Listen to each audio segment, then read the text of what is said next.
Enquanto eu lia a mensagem, minha mãe me chamou para ajudá-la a carregar algumas roupas. Voltei ao telefone, respondi à mensagem e começamos a conversar.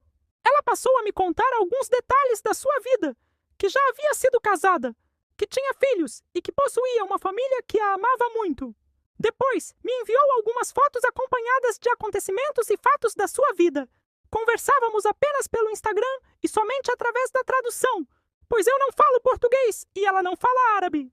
Mas a linguagem do amor é única. É a única que todos conhecem e sabem falar sem precisar formular palavras. São sentimentos que saem do coração e chegam ao corpo humano sem pedir permissão, fazendo você sentir o próprio corpo como se uma força interna o despertasse novamente, como uma flor seca sobre a qual se derrama água. A linguagem do amor foi o que nos fez passar noites em claro, e a distância que nos separava tornava o tempo entre nós diferente. A longa distância criou uma diferença de horas entre nós. Também havia diferenças de cultura, costumes e comida.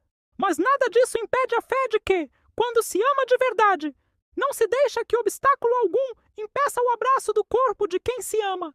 Todas as diferenças entre duas pessoas podem, com o tempo, se transformar em harmonia entre duas culturas. E tudo passa a ser compartilhado quando existem dois corpos com uma só mente, um só coração e uma só alma.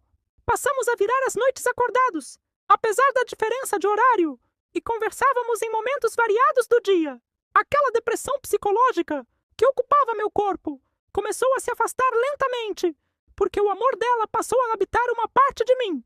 Assim os dias se passaram. Eu ia ao trabalho, resolvia algumas coisas, mas nunca esquecia de falar com ela o tempo todo. Comecei a refletir sobre a diferença cultural, pois já havia passado por experiências fracassadas na minha vida. Por isso quis mudar de ambiente, talvez para encontrar uma mulher que amasse de verdade, que conhecesse o significado do amor e acreditasse nele. Ao voltar para casa, encontrei meu irmão mais novo, que trabalha em outra cidade e tinha um mês de férias. Cumprimentei-o. Conversamos um pouco sobre a partida de futebol que ele assistia e depois saímos para dar uma volta de carro. No caminho fiz uma pergunta a ele. O que você acha da diferença em geral? Ele respondeu que a diferença pode ser bonita quando você gosta dela, independentemente de qual seja, porque às vezes a rotina é entediante. Voltamos para casa e comecei a pensar na ideia de viajar para o Brasil. Meu passaporte estava válido naquela época, mas as passagens aéreas eram muito caras, o que me fez hesitar em comprar. Pensei que deveria reservar antes do início de 2025, porque se esperasse, os preços poderiam aumentar ainda mais. Também era necessário reservar com bastante antecedência,